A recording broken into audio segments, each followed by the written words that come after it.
En Santa Elena, la isla prisión del Atlántico Sur, donde fue confinado hasta su sospechosa muerte en 1821, Napoleón Bonaparte se lamentaría amargamente por su obstinación de sumar el reino de España a su imperio en 1808. La guerra de España me ha perdido. He dispuesto que mi hermano José se siente en el trono de España. El paso hacia Portugal será el pretexto de la ocupación. Tienes 15 días de plazo para que José Bonaparte sea proclamado rey de España. Haré cuanto esté en mi mano, pero no creo que los españoles acepten eso nunca. Va, un pueblo comido de piojos y soberbia. Aún creo que me he excedido en el plazo. No te preocupes, mis ejércitos cruzarán por España como en un paseo militar. 500.000 soldados y enormes recursos materiales no habían sido suficientes para imponer su voluntad. Un pueblo heroico, dispuesto a luchar hasta la muerte, casi sin armas, y solo con una conmovedora fidelidad a su patria, a su religión y a su rey, habían hecho imposible la conquista. La Guerra de la Independencia de España fue en ese sentido la epopeya de una nación unida en defensa de su dignidad y de su identidad más profunda. Con más pasión que conocimiento, con valentía antes que aptitud militar, los españoles se enfrentaron al mejor ejército del mundo en ese tiempo. La suya no fue una historia de grandes batallas ganadas con pericia táctica y virtudes guerreras. Fue una larga y sangrienta saga de un pueblo en armas que con tremendo coraje y abnegación terminó por quebrar la voluntad de lucha del enemigo.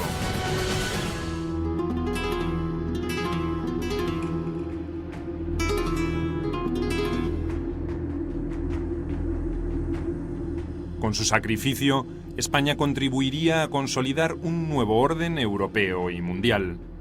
A cambio, solo cosecharía nuevos desencuentros. Ni su deseado rey, ni su clase dirigente estarían a la altura de los acontecimientos para interpretar y aprovechar los profundos cambios que hubieran podido contribuir a su reconstrucción. Lo más interesante de Napoleón es analizar qué buscaba ciertamente en España. Lo que queda muy claro en los estudios más recientes sobre Napoleón es que él, aparte de la conquista propia del emperador que era, del hombre que ante todo y sobre todo ejerció un imperialismo militar en toda Europa, tenía o buscaba en España la plataforma para el salto a América. Él partía, y su hermano lo tuvo, del sueño americano, con una imagen de una España que había desperdiciado las enormes opciones que le daba el aluvión de metal precioso americano. Inflamada de patriotismo, ahogada por una brutal crisis económica y política, España se encerraría sobre sí misma para lamentar la pérdida de su imperio y velar por sus glorias pasadas.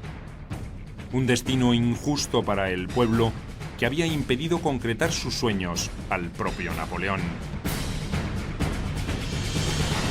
El no imaginar que podía haber una resistencia popular, masiva.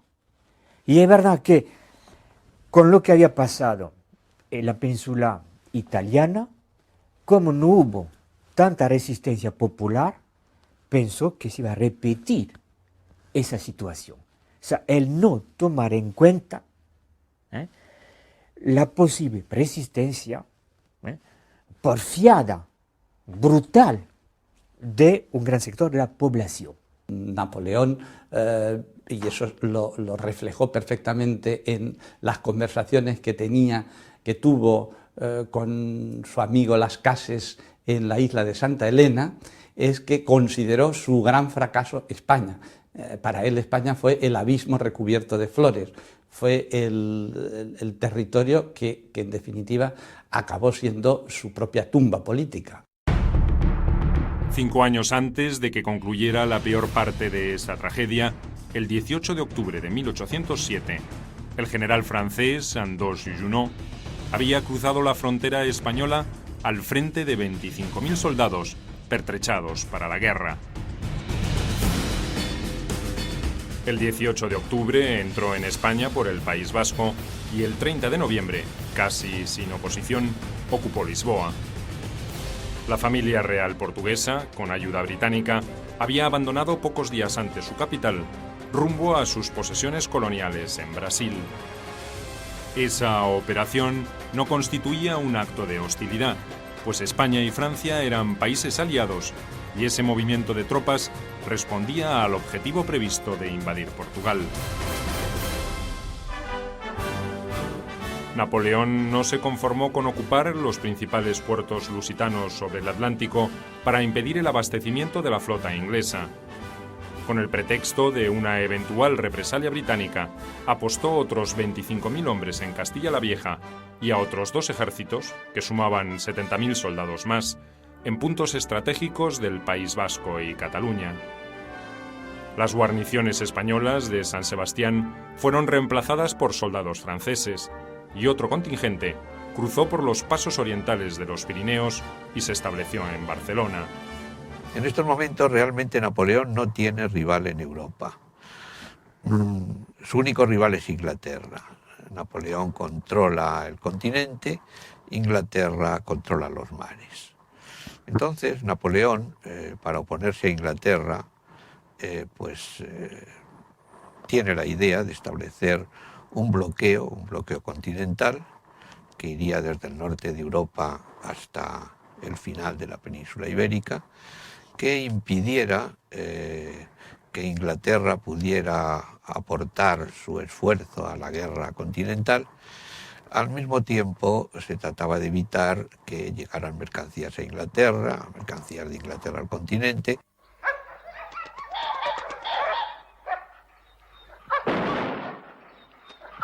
¡Dos pájaros de un tiro, Paco, dos! Carlos IV era un monarca débil, carente de una personalidad dominante y desinteresado del gobierno del reino. Los temas del Estado los había confiado casi en forma exclusiva a su ministro Manuel Godoy, mientras él ocupaba sus días en excursiones de caza o en trabajos mecánicos. Carlos IV era lo que podríamos llamar un buen burgués, es decir, tenía aficiones privadas, era experto en relojería, era, como su padre, muy aficionado a la caza, era de buen carácter, no era especialmente inteligente, no tenía una voluntad fuerte, no se ocupaba demasiado de los negocios de Estado y sobre él tenía una gran influencia la reina María Luisa. Seguramente más inteligente que el rey, desde luego con más voluntad, y en este sentido pues hay que hablar de una fuerte influencia de la reina. Madrid se había comprometido a aportar una cantidad similar de tropas a la de Francia para cumplir con el objetivo. Una vez alcanzado, el pequeño reino lusitano sería dividido en 3. El Tratado de Fontainebleau es un acuerdo de política de un contenido más amplio, pero en el cual Godoy va a encontrar finalmente lo que él cree que es la solución a sus problemas. Va a encontrar, como Portugal no quiere cerrar los puertos al comercio con Inglaterra, España y Francia van a invadirlo para cerrar los puertos manu militari. Y, de paso, se conviene en repartir Portugal. El centro del país quedaría bajo administración militar francesa. Desde allí se iniciaría el sistemático hostigamiento hacia las islas británicas. Los otros 2/3 serían concedidos a una hija de Carlos IV y al ambicioso e inescrupuloso Godoy.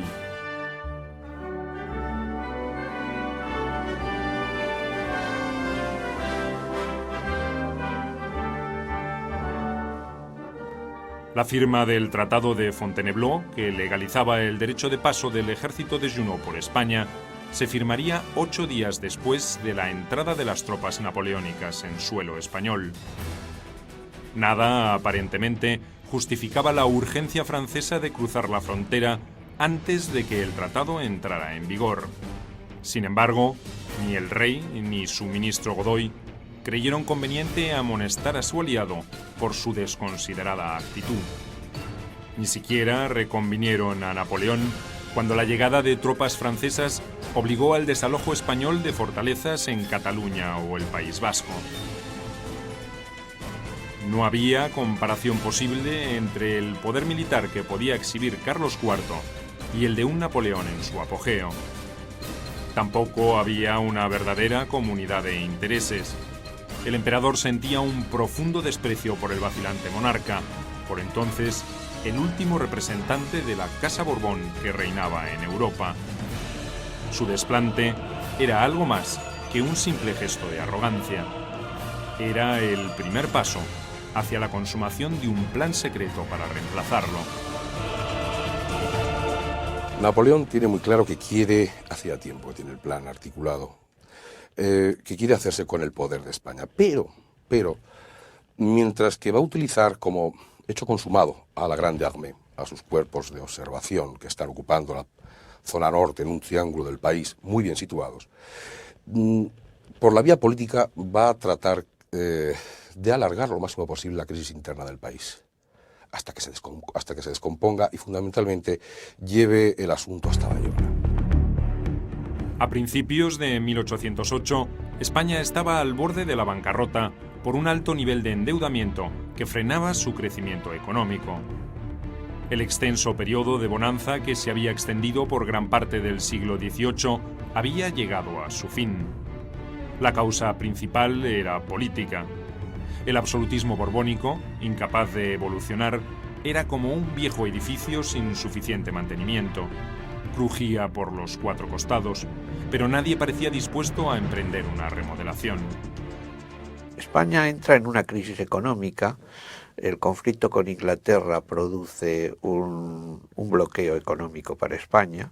El comercio con los territorios americanos se interrumpe. Hay al mismo tiempo una crisis financiera. Los vales reales, una suerte de empréstito de la monarquía, se deprecian, se reducen enormemente su valor. Y hay también una crisis política y una crisis de la monarquía. Durante el siglo XVIII, el reino casi había duplicado su población, de 6 a 11 millones de habitantes, y ese incremento demográfico había tenido un favorable correlato en la agricultura, el comercio y la industria, hasta que una anticuada estructura de producción de bienes agrícolas e industriales y la ausencia de una infraestructura adecuada terminaron por afectar ese desarrollo económico. Las guerras complicaron aún más el panorama al incidir en el tráfico comercial que la metrópoli tenía con sus colonias. Todos esos problemas se agravarían después de 1789 con la Revolución Francesa, que socavaría los cimientos de todas las casas reales de Europa.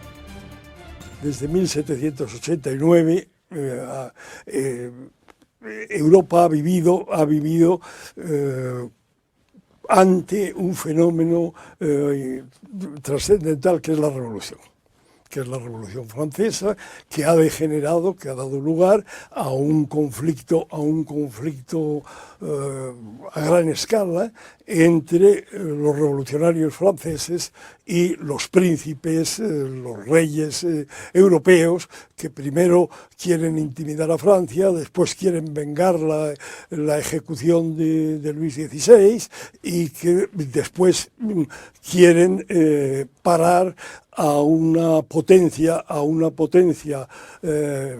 militar como la que se ha convertido Francia y que amenaza con invadirlos y con extenderse, bueno, que se está extendiendo territorialmente como una mancha de aceite. Carlos IV había asumido los destinos de España en 1788, 6 meses antes del dramático pronunciamiento francés contra el absolutismo monárquico. Durante el reinado de su padre, Carlos III, se habían hecho algunos intentos para reformar el régimen, con la anuencia del propio soberano. Los críticos del despotismo ilustrado en la península advertían que la ociosidad de la nobleza y las extensiones de tierras improductivas en manos de la Iglesia conspiraban contra un mayor crecimiento económico. También subrayaban que las prácticas monopolistas de industriales y comerciantes iban a acarrear problemas a la economía del país y, en consecuencia, a la corona. Pero salvo casos muy puntuales, sus observaciones concluían allí. La onda de choque de la Revolución Francesa afectó hasta a los reformistas moderados y asustó a un Carlos IV incapaz de comprender sus efectos. El repliegue hacia posiciones más conservadoras se hizo inevitable. Incluso un veterano reformista como el conde de Floridablanca creyó conveniente volver sobre sus pasos. Aisló España para evitar el contagio revolucionario. Porque aquí no queremos tanta luz, ni sus consecuencias, señalaría en una carta al embajador español en París. Floridablanca había sido un eficiente ministro de Carlos III, y lo era de Carlos IV, pero no pudo impedir que grupos de reformistas perseverantes terminaran minando su reputación. En 1792 fue reemplazado por el conde de Aranda, un destacado miembro del partido aragonés que proponía una monarquía menos absolutista. Aranda presumía de su amistad con Voltaire y con otros inspiradores u ejecutores de la Revolución Francesa. Esa condición catapultó su ascenso. Carlos IV necesitaba un interlocutor con los revolucionarios franceses para tratar de rescatar a su primo Luis XVI, retenido y amenazado de muerte. La proclamación de la República, el estallido del terror revolucionario y el encarcelamiento y proceso de Luis XVI liquidaron las intenciones de Aranda. El conde terminó acusado de discípulo de la escuela jacobina y reemplazado por un joven y casi desconocido amigo del rey, Manuel Godoy. Este era un oficial de la Guardia Real proveniente de la pequeña nobleza extremeña, cuya buena estrella había comenzado a brillar a la par que la llegada de Carlos IV al trono. De hecho, escoltaba a los jóvenes soberanos cuando se cayó del caballo. Ese pequeño accidente motivó que ganara las simpatías de la reina María Luisa y que entrara en la historia con enormes consecuencias.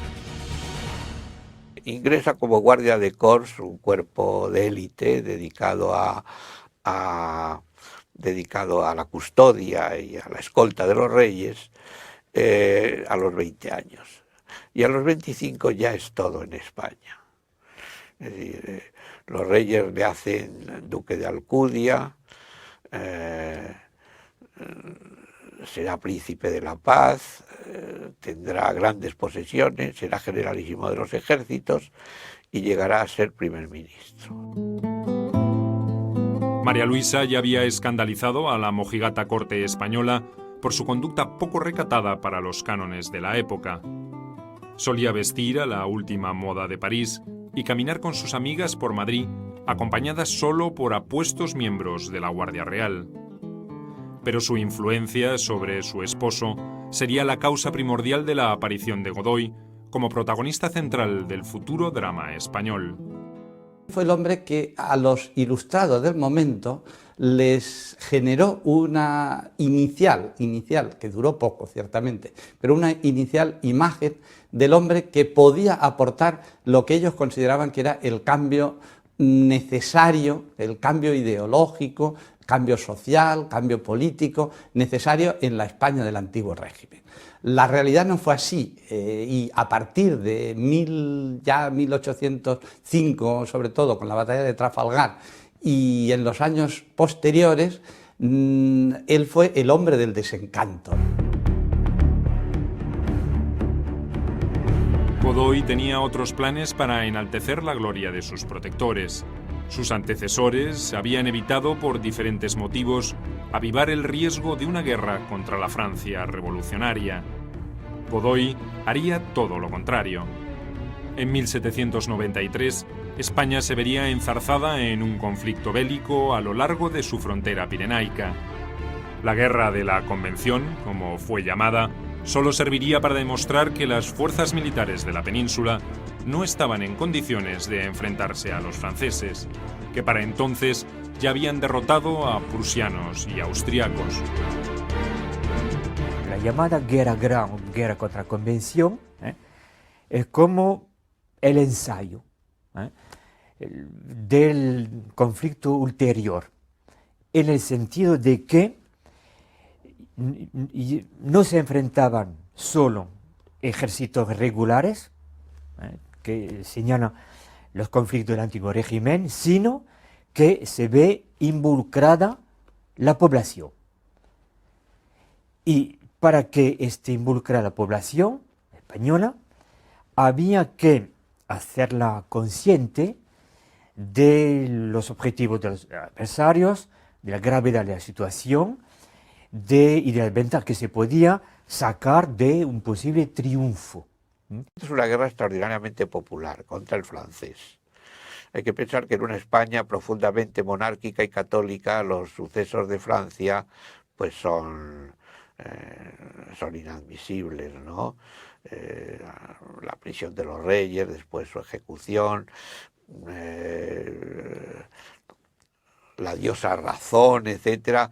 Todo esto era fácil mover a los españoles se movían con facilidad cuando afectaban, cuando se tocaba a la monarquía y se tocaba a la Iglesia. Bajo el lema de la defensa de la religión, el rey y la patria, los españoles tendrían un comienzo auspicioso en la contienda. Una reducida fuerza, al mando del general Ricardos, se apoderó de la provincia limítrofe de Rosellón en abril de 1793. La reacción de los revolucionarios franceses sería demoledora. En 5 años cayeron en sus manos Figueras, Irún, San Sebastián, Bilbao, Vitoria y Miranda del Ebro.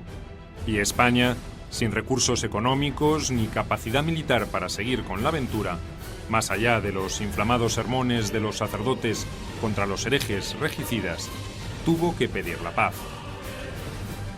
En 1795, gracias al Tratado de Basilea, recuperaría los territorios perdidos, pero tendría que ceder la mitad de la isla de Santo Domingo en el continente americano.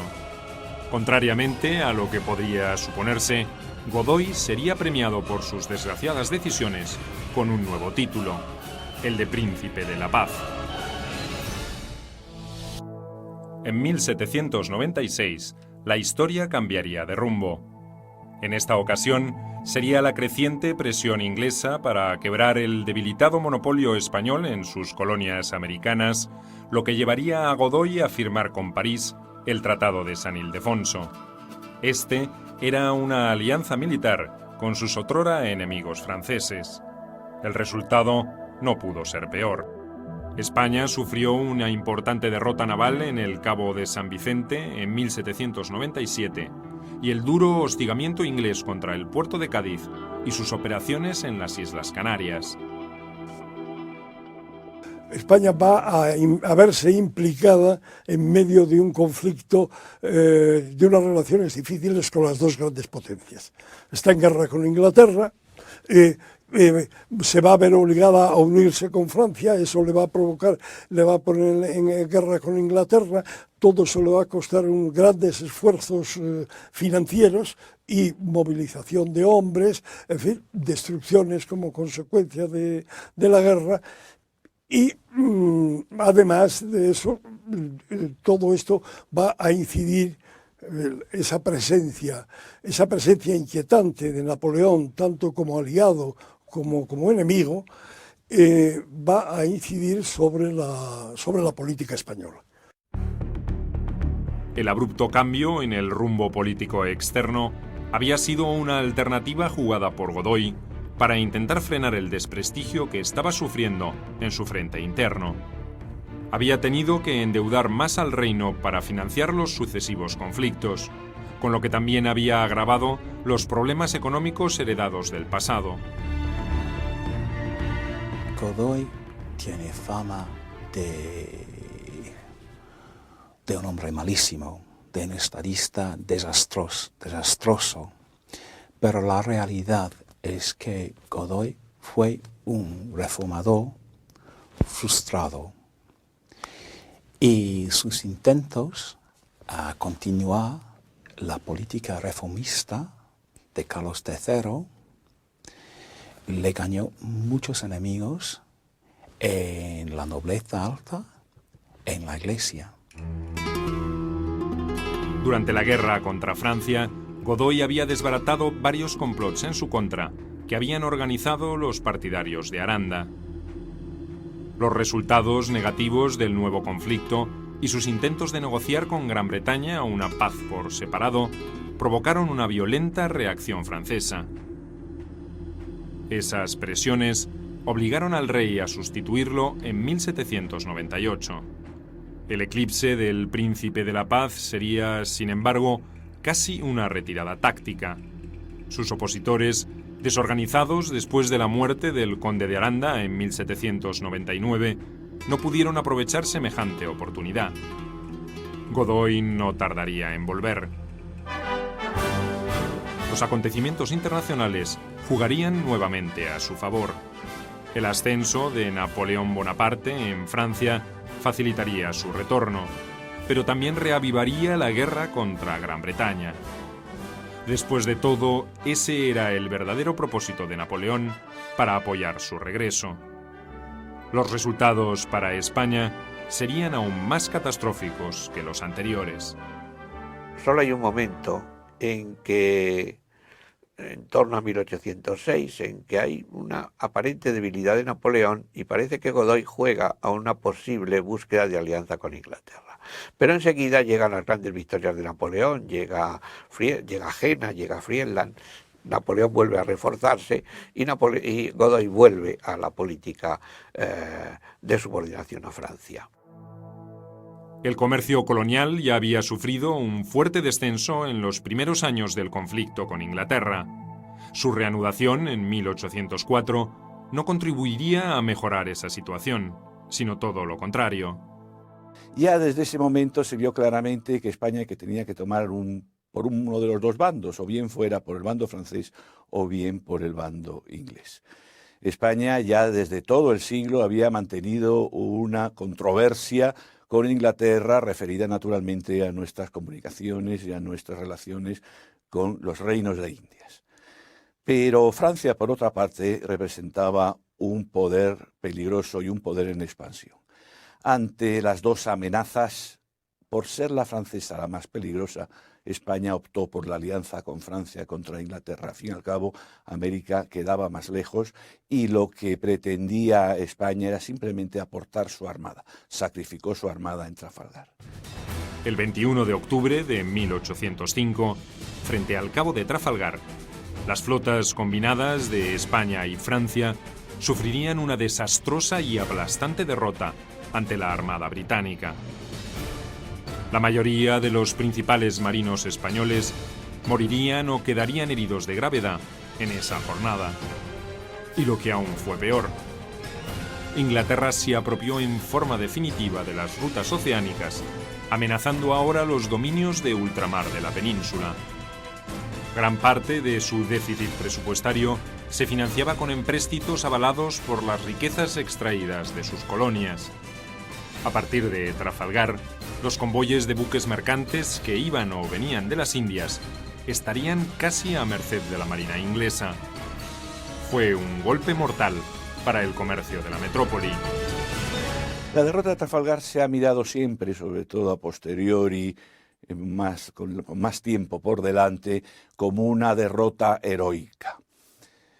Tuvo de heroica lo que hasta donde se puede decir que los marinos cumplieron con su deber, es decir, nada extraordinario, tan heroica como cualquier otra situación y que todo el mundo hizo lo que tenía que hacer. Creo que hasta ese punto pues se consiguió lo que se pretendía.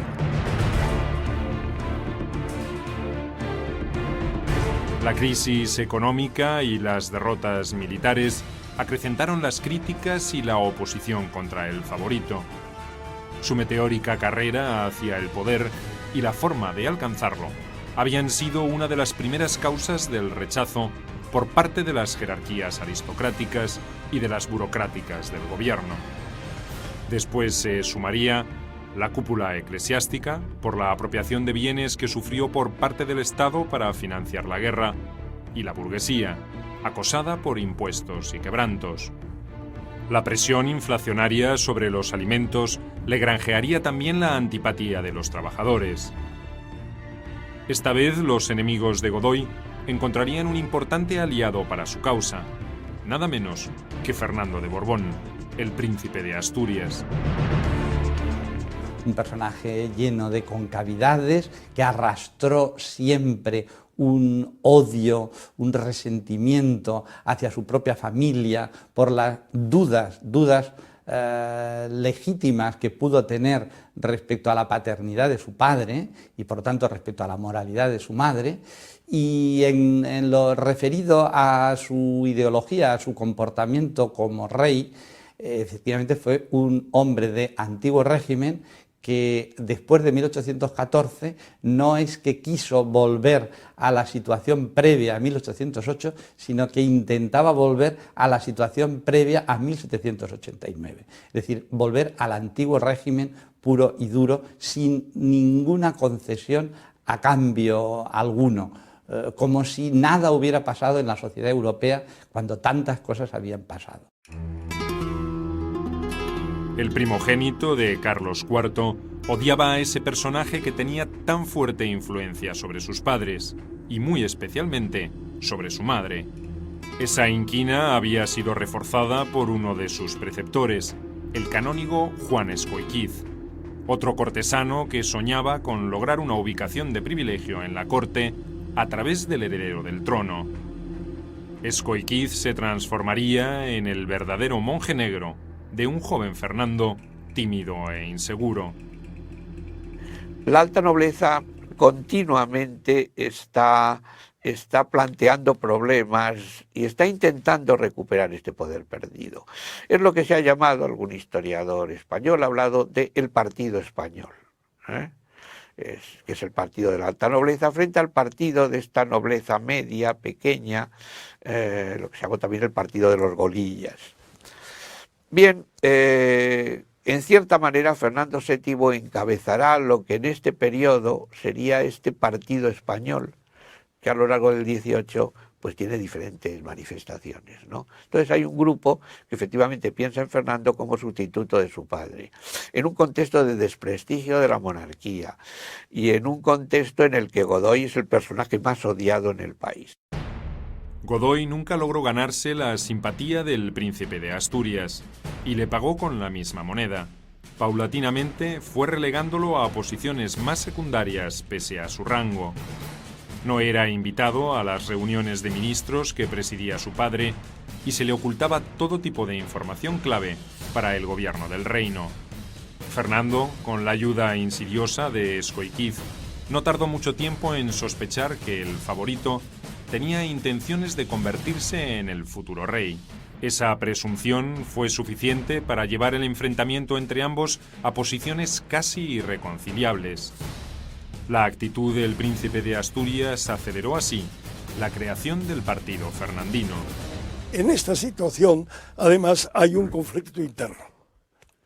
Hay un conflicto interno que son las malas relaciones entre Carlos IV y Fernando VII. Las relaciones son malas porque evidentemente Fernando VII no encuentra, es decir, Fernando VII odia a Godoy, porque Godoy hay un momento en que puede aparecer, podría convertirse en un príncipe soberano. Los aristócratas, que nunca habían comulgado con Godoy, y aquellos que por diferentes motivos habían sido desplazados del gobierno, rodearon al heredero del trono. Incluso dejaron trascender todo tipo de rumores sobre los supuestos desaires a los que era sometido el buen príncipe por parte del malvado Godoy. Lo hacían para enaltecer su imagen ante el pueblo.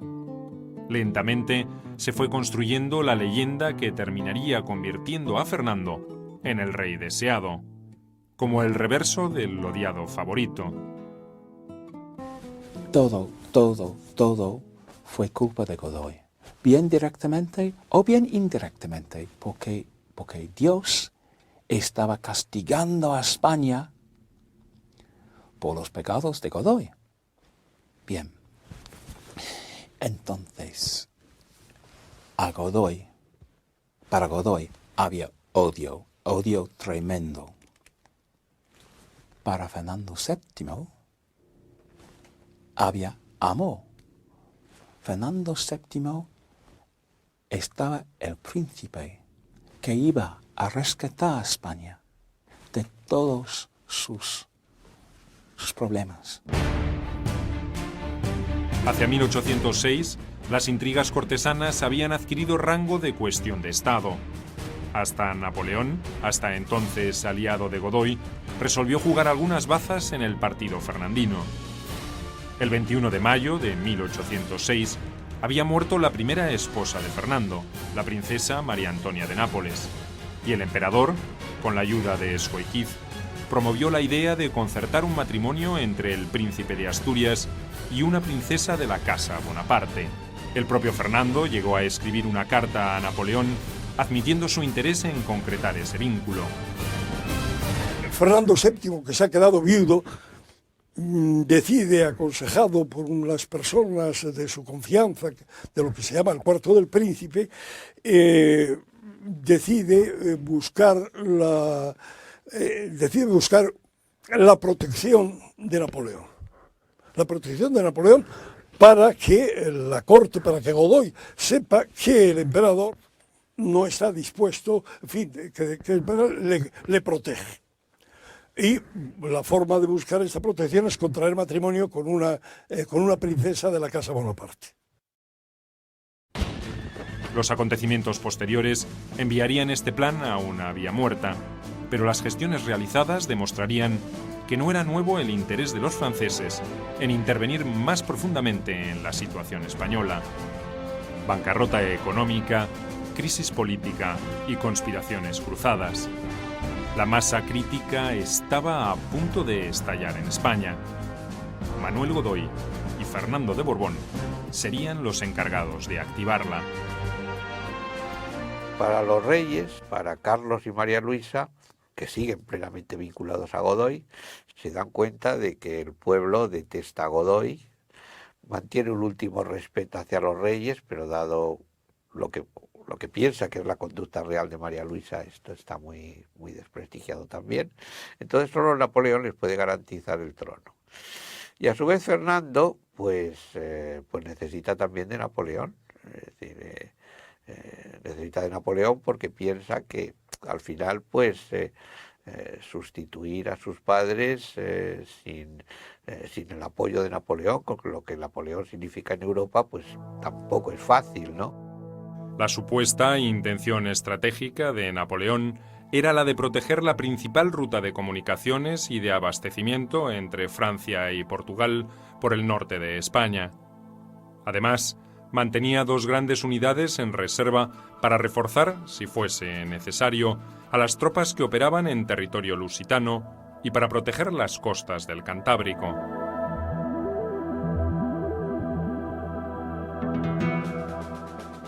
En menos de 3 meses, y sin disparar un solo tiro, 100.000 hombres al mando del mariscal Joaquim Murat, gran duque de Berg y cuñado del emperador, ocuparon la península.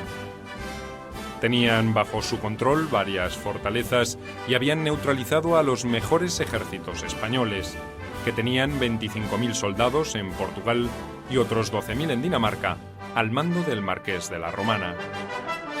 La idea, que corresponde a un plan perfectamente preparado de invasión, era la de dividir los cuerpos de ejército en diversas zonas que pasan a tener sus cabeceras y que pasan a ser zonas de influencia francesa. En primer lugar, naturalmente, está la región centro. En la región centro irán los cuerpos de ejército primero y segundo, son los cuerpos de ejército de Moncey y de Dupont. Hacia el norte de España irá el tercer cuerpo de ejército con misiones de ocupar toda la cornisa cantábrica y con guarniciones muy caracterizadas en Burgos, en Vitoria, en Pamplona y en San Sebastián. Y un segundo ejército que pasará a la zona catalana con base en Barcelona.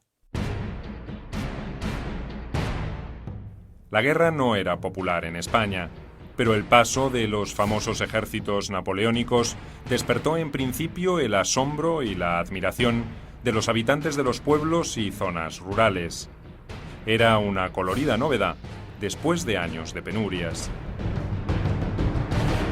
España estaba pasando por un periodo terrible en la preguerra.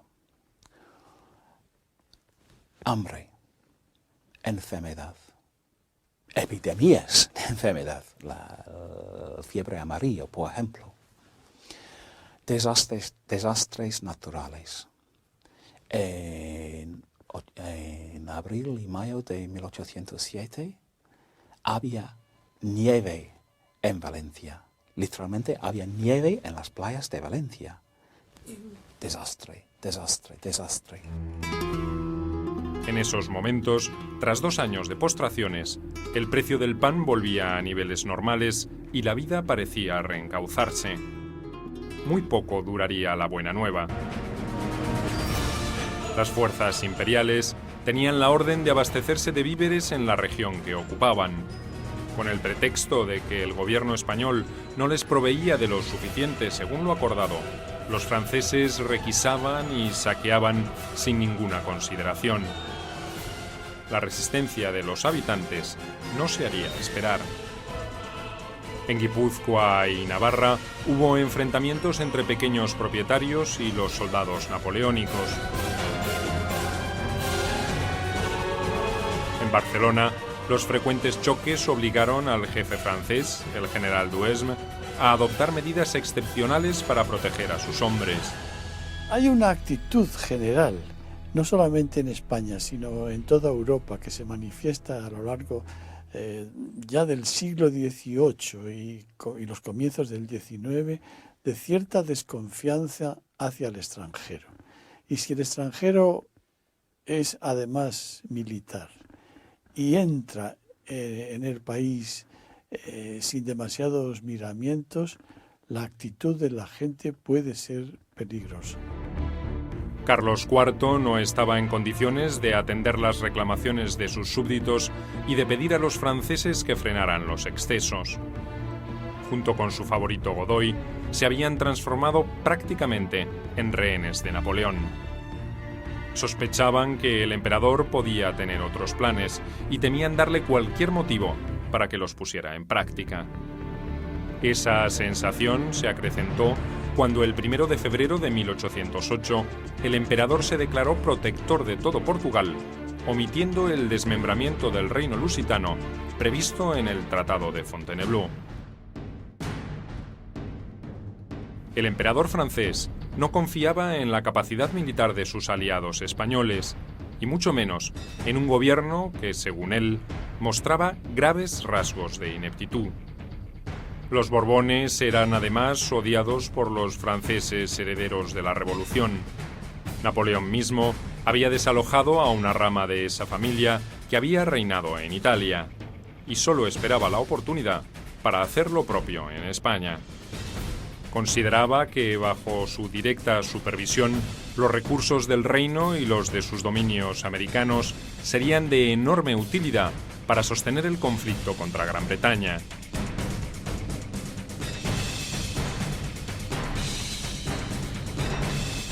El pretexto que necesitaba el emperador francés para intervenir definitivamente en los asuntos internos de España llegó muy pronto y de manera inesperada. En el otoño de 1807, Carlos IV y toda su familia se alojaban temporalmente en el Escorial. Allí, el rey recibió un anónimo donde se le prevenía sobre una conspiración encabezada por su hijo Fernando. Un vasallo fiel. Así se firma. ¿Que no se atreve a hablarme? Me denuncia que el príncipe se prepara para levantar al pueblo contra nosotros.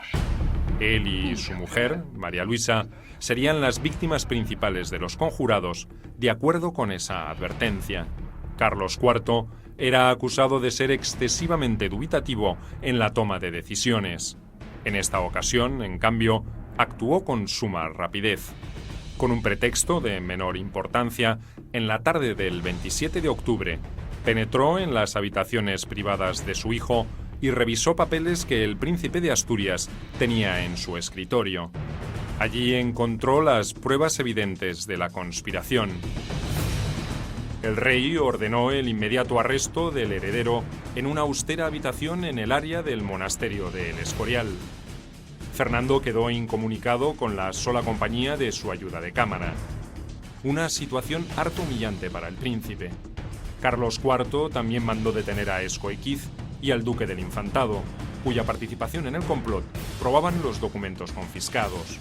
Y por su parte, Napoleón, que sabía que su embajador había intervenido en ese asunto más allá de lo que era discreto, decidió cubrir a su embajador intimidando a la corte española. Dijo que ellos no habían pasado nada, que no había habido ninguna intervención, que no había nada de lo que se decía, que nada de eso era cierto, y que por otra parte el príncipe de Asturias era su protegido. Él no podía tolerar que se tomasen medidas contra el príncipe de Asturias. A pesar de la gravedad de la acusación, la popularidad del príncipe aumentó en forma notoria. Para los españoles, esta era una prueba más de la perfidia de Godoy y de la ineptitud de Carlos IV. Para cierta opinión pública, el soberano primero había aceptado pasivamente que el todopoderoso ministro sedujera a su mujer y ahora permitía que maltratara a su hijo. Nadie pareció reparar que, al menos en esta ocasión, Godoy poco había tenido que ver en la intempestiva decisión del rey. El favorito estaba enfermo en Madrid, mientras se desataba la trama de la intriga. Una semana después de su arresto, Fernando evidenció uno de los peores rasgos de su carácter: la ausencia de firmeza en sus convicciones. Enfrentado a un tribunal integrado por el rey y por altos funcionarios de la corona, comenzó por negar todo, y hasta se mostró insolente con los que realizaban la investigación. Pero horas más tarde, delató a todos sus cómplices y admitió gran parte de las acusaciones que se le hacían. Él al final pide perdón a los padres, se humilla, es decir, no es capaz de afrontar la situación con, en fin, de hacer cara a lo que venía siendo su comportamiento. Al final tiene un comportamiento, esto es bastante común en Fernando VII, un comportamiento cobarde. Días antes de que el proceso a Fernando se cerrara de esa forma ignominiosa, Carlos IV hizo publicar una proclama donde intentó explicar a sus súbditos las razones de su comportamiento. Si lo que pretendía era reconquistar la estima de sus gobernados, obtuvo todo lo contrario. Al odio contra Godoy se sumó el desprecio por ese rey que se asumía como una marioneta manejada por su ministro. Todos estaban convencidos de que el famoso complot no había sido más que una trampa urdida por el favorito contra el heredero del trono. El vacío de poder creado por la crisis no podía menos que ser aprovechado por Napoleón. Ordenó al mariscal Murat que con el grueso de su ejército marchase hacia Madrid, aunque mantuvo en secreto las razones de ese movimiento de tropas. El avance del ejército napoleónico fue tomado por los partidarios de Fernando como una prueba fehaciente de que el príncipe de Asturias gozaba de la protección del emperador. Los rumores que circulaban en Madrid aludían incluso a una presión directa de los franceses para que Godoy fuera destituido. El ejército con que Murat entra en Madrid se compone de unos 100.000 hombres y se trata de un ejército muy homogéneo. Está compuesto tanto por veteranos como por bisoños. Pero Napoleón ha heredado de la época revolucionaria la conscripción patriótica, es decir, en virtud de la cual disponía de gente joven, mayoritariamente joven, de unos 27 años de media, y con una gran afán de victoria. Esta circunstancia, unida al gran poder demográfico de Francia, le permitió disponer, por lo menos en los primeros años, de un gran contingente de hombres mayoritariamente franceses. Godoy intuyó que algo peor podría suceder. Intentó convencer al rey para que, junto con su familia, se trasladase de inmediato a Sevilla. Ignoraba que Napoleón ya había alertado a la flota francesa amarrada en Cádiz para que no permitiesen salir ningún barco español de ese puerto.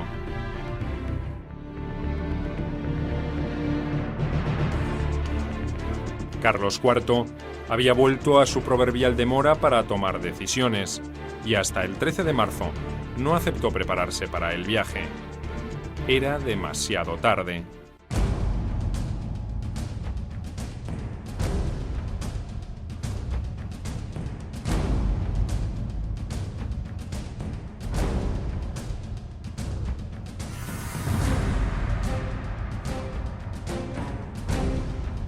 La familia real estaba alojada en su palacio de Aranjuez. Desde allí partiría rumbo a Badajoz, Sevilla y Cádiz, donde embarcaría rumbo a América, según el plan trazado por Godoy. El favorito había hecho los preparativos en el mayor de los secretos. Temía que Fernando, opuesto a la fuga, pudiera develar el proyecto a sus partidarios o a los franceses. Pero ya no tenía el poder suficiente como para mantener en la oscuridad semejante acontecimiento. La partida se fijó para la noche del 17 de marzo. Los reyes y sus hijos serían escoltados por una fuerza poderosa que incluía a la Guardia Real, donde también habían aparecido focos de descontento contra el ministro.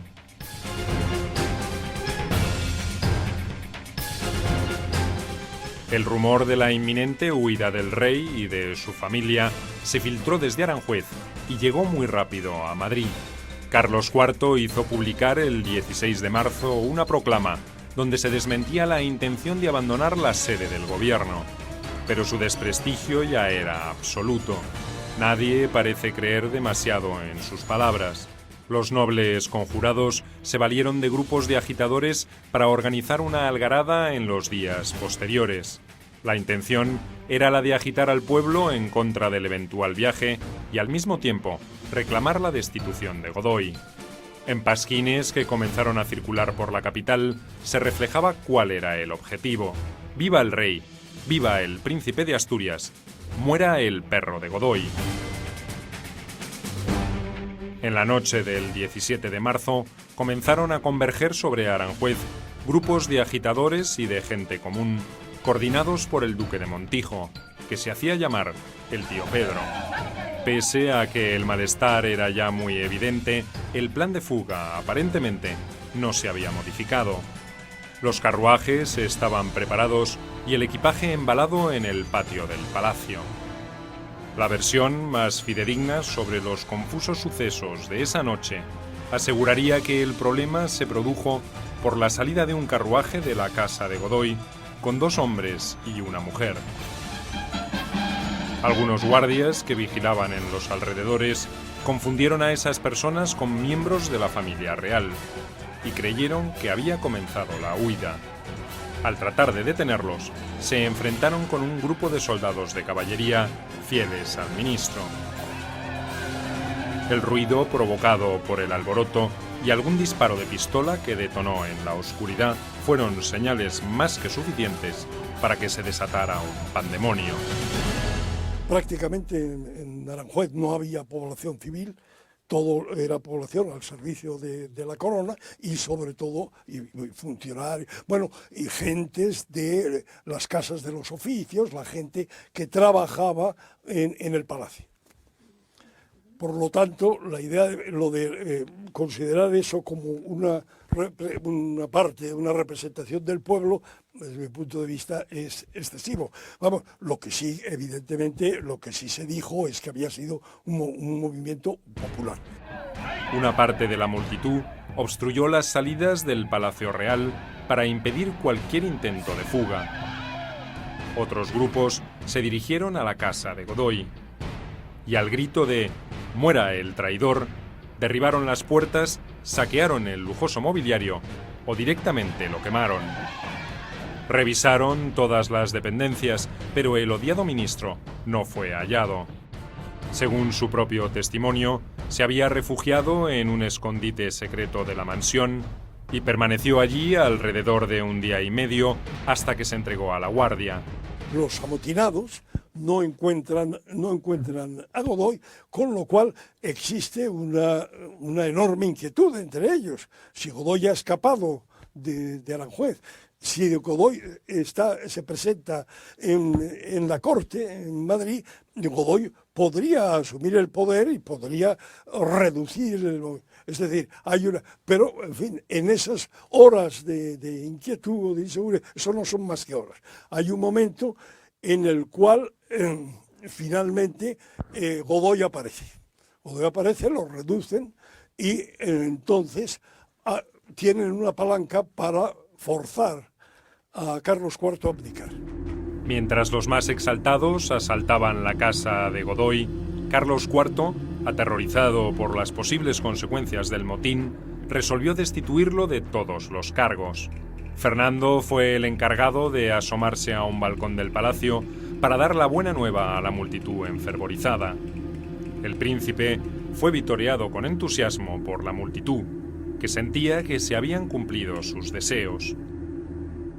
Los que asaltaron el domicilio de Godoy, los que ocuparon la calle, eran de origen popular, ¿no? Plebeyo o infrapopular incluso. Pero a lo largo del conflicto que se va a entablar en España, sigue la problemática. Se ve actuar a la gente en las calles. Lo importante es llegar a identificar a los promotores de su movimiento.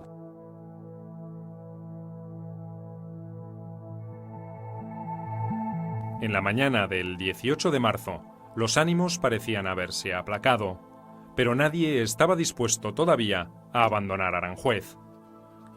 La tensión retornó cuando se supo que Godoy había reaparecido. La intercesión de Fernando y una escolta de caballería lo rescataron de una multitud enardecida que quería lincharlo. Golpeado y humillado, el otrora todopoderoso Valido fue conducido al cuartel de la Guardia, donde, según relataría más tarde, el príncipe de Asturias le garantizó la vida. Los franceses han conseguido mi libertad y también mi exilio. Me llevan bajo custodia hasta la frontera. No puedo llevarme más de lo que quepa en un cofre. Los criados harán el equipaje. Debería estar contenta, me mandan al exilio. Pero todo esto acabará. Concluido ese episodio, Fernando retornó al palacio rodeado por sus partidarios que lo aclamaban.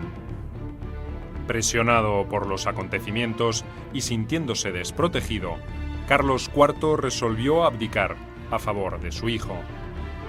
Era la primera vez que un rey español era destronado por su heredero en complicidad con un puñado de nobles y de jefes militares.